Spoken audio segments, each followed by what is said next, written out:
kabila wale an ka maakɔrɔw tun bɛ waso ni fini dɔ ye min n'a bɛ maa nisɔndiya. Fini min don siya caman tun b'a matarafa ka d'a kan a n'a kɔrɔ bɛ ɲɔgɔn na.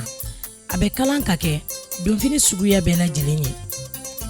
Cɛw b'a don, musow b'a don, denmisɛn ni maakɔrɔw ni a dama ka kan bɛɛ lajɛlen na. An ka jamana kɔnɔ bi a dɔgɔyara. Dalifini a kɔri parata yɔrɔ tun ka di kosɛbɛ. Bari balimaya kumaw ka sigi diya ka ɲɔgɔn gasi sigi bilasirali ɲuman caman tun bɛ sɔrɔ yen. Ka d'a kan sigida musokɔrɔba bɛɛ lajɛlen tun bɛ ɲɔgɔn sɔrɔ maakɔrɔ kelen fɛ yen. U tun mana tila u bɛ gesedala sɛgɛrɛ. Abdoulaye Dambele. An bɛ geseda an bɛ duman zana yan nɔ. Ne bɛ baara in na a mɛnna dɔɔni. A bɛ san 26 bɔ. Ne ye baara in dege. An b'a daminɛ sɔgɔmada 6 heures waati. Ni 5 heures sera an dɔw bɛ jigin. 6 heures fana a laban o y'o de baara jiginnen ka ban. Ɲamasugu ni kɛrɛfɛ. Station ni yɔrɔ la ni sera ni jiginna ni ye ɲininkali kɛ i b'an ka yɔrɔ ye.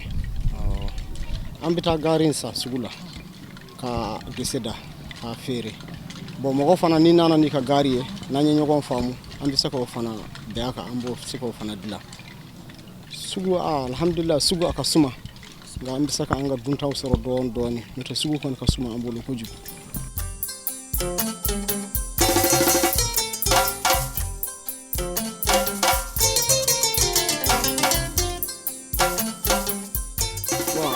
An b'a feere tafe kelen kelen an b'a feere angoro fana la an bɛ se k'o bɛɛ kɛ parce que anw de b'a dilan ni nana tafe kelen an b'o feere 500 o ye bugu ni pendeli ye kɔba tafe an b'o feere 800 bon a n'a duloki fana an b'o feere 500 an b'a feere o da bɛɛ angoro la an b'a feere 770 780 an b'a feere o la.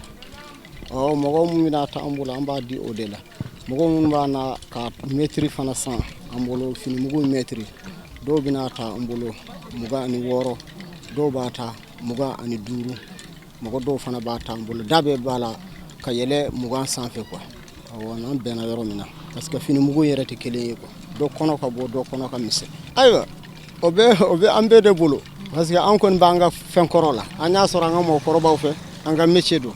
An tɛ fɛn k'a bila an b'an ka musakaw sɔrɔ la ni samiya sera an bɛ taa sɛnɛ kɛ so an bɛ fɛn ka balo an ka halala de la o t'an bali an bɛ se ka an ka kalan fana kɛ parce que a baara nin b'an bolo métier de fɛn kɔrɔ don an tɛ fɛ k'a bila kɔfɛ mɔgɔ tɛ diɲɛ na cogo dɔn quoi a bɛ ten de bon ne bɛ bɔ Nampala awɔ san o san bɛ na yan ni samiya surunyana an bɛ taa so an bɛ taa sɛnɛ kɛ ne bɛ min fɔ maliyɛnw ye Ala ka an bɛ dɛmɛ Ala ka an bɛ sutura an bɛ fɛn o fɛn dɔn ka kɔrɔ an ka Mali kɔnɔ n'a kɛra ni taabolo ɲuman ni silamɛya ye an ka jija an k'o matarafa an ni ɲɔgɔn cɛ an ka ɲɔgɔn gasi sigi an ka bɛn an ka dɔn fɛn o fɛn mana kɛ an ka n'a bila mɔgɔ si kan an ka bila Alahu Taala de kan ne ka kuma y'o de ye jɔn tɛ se ka foyi kɛ ni Ala ye fo ni Ala ye min kɛ nka i b'i jija i se ye min ye i k'o kɛ ɲumanya la ne ka kuma y'o de ye.